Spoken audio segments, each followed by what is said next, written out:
Guys good morning. இன்றைக்கி தைப்பூசம் விரதத்தோட நாள் 2. அதாவது என்னென்னா மார்கழி 1ஆம் தேதி செவ்வாய்க்கிழமை வந்துச்சு. காலையிலேயே சூரியன் வர்றதுக்கு முன்னாடியே விளக்கு போட்டால் ரொம்ப நல்லதுன்னாங்க.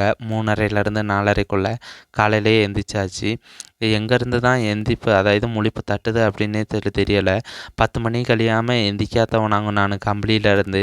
ஆனால் முருகனுக்கு மாலை போட்டதுலேருந்து எங்கிட்ட இருந்து அந்த முழிப்பு தட்டுது அப்படின்னே தெரியலை. எங்கள் அம்மா வேற கூப்பிட்டுக்கிட்டு இருந்துச்சு, வந்து கூலி லேட் ஆயிருச்சு அப்படின்னு. குளிச்சுட்டு வந்துட்டு விளக்கு அதாவது ஃபோட்டோ ரூமெல்லாம் க்ளீன் பண்ணிவிட்டு பழைய பூவெல்லாம் எடுத்து ரிமூவ் பண்ணிவிட்டு புதிய பூ வாங்கிட்டு வந்திருந்தோம். ஸோ என்னாலும் ஒரு செம்பருத்தி வைக்கணும்னு ஒரு சின்ன ஆசை.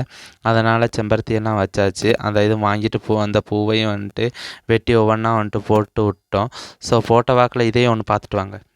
அடி மீது அடி வைத்து அழகான நடை வைத்து விளையாட ஓடிவா முருகா.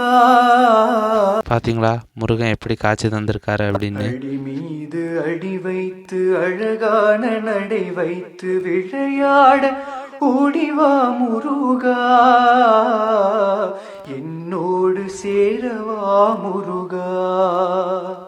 காலையிலேயே எழுந்திரிச்சு பாட்டெல்லாம் போட்டு விட்டாச்சு. யாம் இருக்க பயமேன்னு சொல்லும்போது அந்த பாட்டை பார்க்கும்போதே ரொம்ப வந்துட்டு ஆனந்தமாக இருந்துச்சு.